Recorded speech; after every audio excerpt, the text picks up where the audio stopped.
రక్షణ సేన ఏర్పడ్డదో తెలంగాణ యొక్క వనరులను కాపాడడం, తెలంగాణ యొక్క సంస్కృతిని కాపాడడం, తెలంగాణ యొక్క అస్తిత్వాన్ని కాపాడడమే ప్రధాన ఎజెండాగా మేము ఉన్నాం. కాబట్టి ఖచ్చితంగా ఈ ప్రభుత్వ భూములను ఎంతకంటే అంతవరకు పోయి, అవసరమైతే భూ పోరాటాలు, అవసరం అనుకుంటే లీగల్గా సుప్రీంకోర్టు దాకా కూడా పోయి ఈ భూములను ప్రభుత్వ పెద్దల కొరల నుంచి ఖచ్చితంగా కాపాడి తెలంగాణ ముందు తరాల వాళ్ళ కోసం ఉంచుతాం.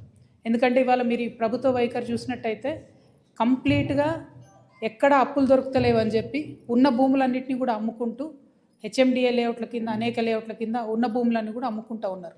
ఇంకొక పక్క ఏం చేస్తున్నారు, నిన్న రాత్రి కూడా హైడ్రా పోయి మన కూకట్పల్లిలో మంజీరా మాల్ వెనకాల పేదల కాలనీలో అవి ఖాళీ చేయించి అవి కూడా అమ్ముదామనేటటువంటి ప్రయత్నం చేస్తున్నారు.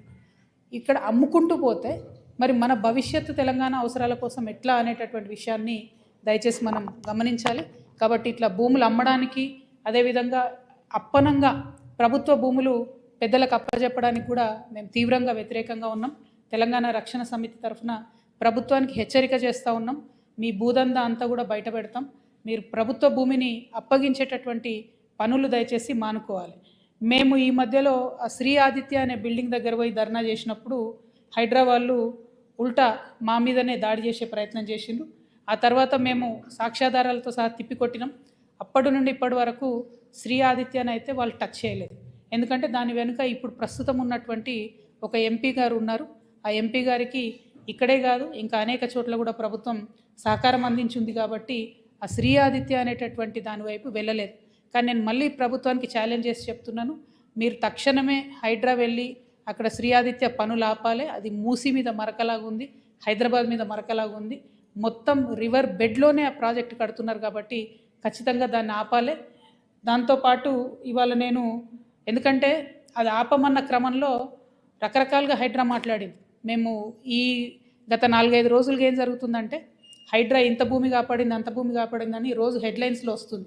కాబట్టి ఎట్లా సెలెక్టివ్గా పెద్దవాళ్ళని వదిలేసి పేదవాళ్ళ మీద పడుతుంది ఈ సర్కార్ అని ప్రూవ్ చేయడానికే నేను ఇది 2021 ఇమేజ్ అండి. ఇది 2021 ఇమేజ్.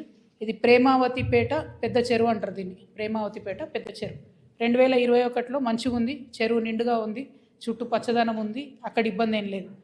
దీన్ని అప్పుడు బీఆర్ఎస్ ప్రభుత్వ హయాంలోనే పర్మిషన్స్ ఇచ్చిరు. దీనికి 2023 నాటికి చెరువులోకి అప్పటికే 7 ఎకరాల దగ్గరగా కబ్జాకి వచ్చేసినారు. అది మీరు చూస్తుంటే మీకు అర్థమవుతుంటుంది. ఇది మేము డిజిటల్ రూపంలో కూడా మీకు ఇస్తాము, తర్వాత కూడా చూపించడానికి ఈజీగా ఉంటుంది. ఇక ఇప్పుడు ప్రస్తుతం ఉన్న పరిస్థితి లేటెస్ట్ మా దగ్గర ఉన్నవి 2025 ఇమేజ్. ఓకే, ఇది 2024 ఇమేజ్.